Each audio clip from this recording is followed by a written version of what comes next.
भगवान श्री कृष्ण अपने भक्तों का कल्याण करें। यह एकादशी की कथा पद्म पुराण से ली गई है और आज हम शुक्ल पक्ष की एकादशी चैत्र मास में जो पड़ती है उसकी कथा सुनेंगे, जिसका नाम कामदा एकादशी है। युधिष्ठिर ने पूछा, वासुदेव आपको नमस्कार है। अब मेरे सामने आप यह बताने की कृपा कीजिए कि चैत्र शुक्ल पक्ष में किस एकादशी कौन सी पड़ती है। भगवान श्री कृष्ण बोले, राजन एकाग्रचित होकर यह पुरातन कथा सुनो, जिसे श्री वशिष्ठ जी ने दिलीप के पूछने पर कहा था। दिलीप जी ने पूछा, भगवान मैं एक बात सुनना चाहता हूँ। चैत्र मास के शुक्ल पक्ष में किस नाम की एकादशी होती है। वशिष्ठ जी बोले, राजन चैत्र शुक्ल पक्ष में कामदा नाम की एकादशी होती है। वह परम पूर्णमयी है, पाप रूपी ईंधन के समान तो वह दावानल ही है। प्राचीन काल की बात है, नागपुर नाम का एक सुंदर ग्राम था, जहाँ सोने के महल बने हुए थे। उस नगर में पुंडरीक आदि महाभयंकर नाग निवास करते थे। पुंडरीक नामक नाग उन दिनों वहाँ राज्य करता था। गंधर्व, किन्नर और अप्सराएं भी उस नगरी का सेवन करती थी। वहाँ एक श्रेष्ठ अप्सरा थी जिसका नाम ललिता था। उसके साथ ललित नाम वाला गंधर्व था। वे दोनों पति पत्नी के रूप में रहते थे। दोनों ही परस्पर काम से पीड़ित रहा करते थे। ललिता के हृदय में सदा पति की मूर्ति बसी रहती थी और ललित के हृदय में सुंदरी ललिता का नित्य निवास रहता था।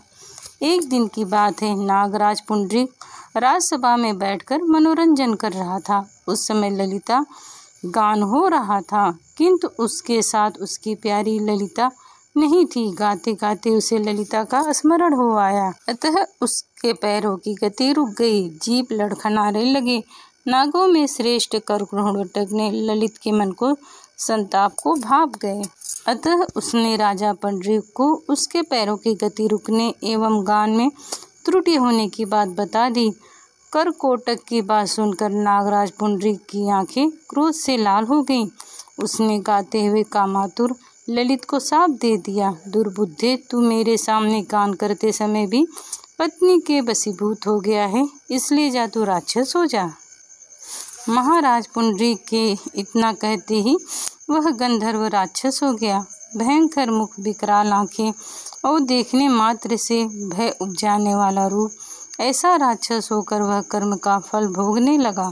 ललिता अपने पति की विकराल आकृति देख मन ही मन बहुत चिंतित हुई। भारी दुख से कष्ट पाने लगी। सोचने लगी, क्या करूं, कहाँ जाऊं। मेरे पति पाप से कष्ट पा रहे हैं। वह रोती हुई घने जंगलों में पति के पीछे पीछे घूमने लगी। वन में उसे एक सुंदर आश्रम दिखाई दिया, जहाँ एक शांत मुनि बैठे हुए थे। उनका किसी भी प्राणी के साथ बैर विरोध नहीं था।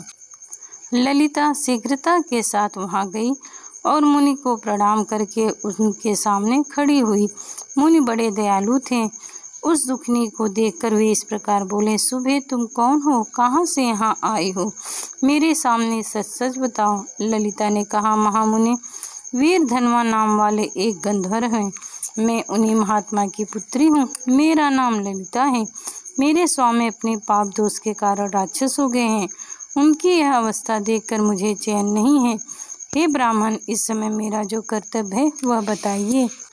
विप्रवर, जिस पुण्य के द्वारा मेरे पति राक्षस स्वभाव से छुटकारा पा जाए उसका उपदेश कीजिए। ऋषि बोले, भद्रे, इस समय चैत्र मास के शुक्ल पक्ष की कामदा एकादशी तिथि है, जो सब पापों को हरने वाली और उत्तम है। तुम उसी का विधि पूर्वक व्रत करो और इस व्रत का जो पुण्य हो उसे अपने स्वामी को दे डालो। पुण्य देने पर क्षण भर में ही उसके शाप का दोष दूर हो जाएगा।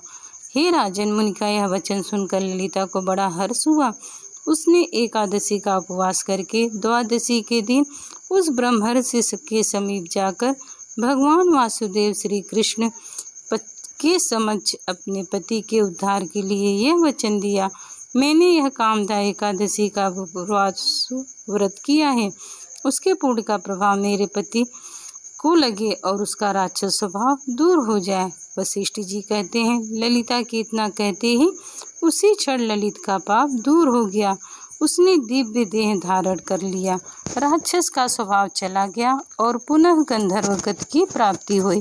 हे नृपश्रेष्ठ, वे दोनों पति पत्नी कामदा एकादशी के प्रभाव से पहले की अपेक्षा भी अधिक सुंदर हो गए और विमान पर आरूढ़ हो अत्यंत शोभा पाने लगे। यह जानकर इस एकादशी के व्रत का प्रयत्न पूर्वक पालन करना चाहिए। मैंने लोगों के हित के लिए तुम्हारे सामने इस व्रत का वर्णन किया है। कामदा एकादशी ब्रह्म हत्या आदि पापों तथा पिशाचत्व आदि दोषों को दूर करने वाली है। हे राजन, इसे पढ़ने और सुनने से वाजपेयी यज्ञ का फल मिलता है। भगवान श्री कृष्ण अपने भक्तों का कल्याण करें। इस प्रकार यह कथा संपूर्ण हुई। जय श्री कृष्ण।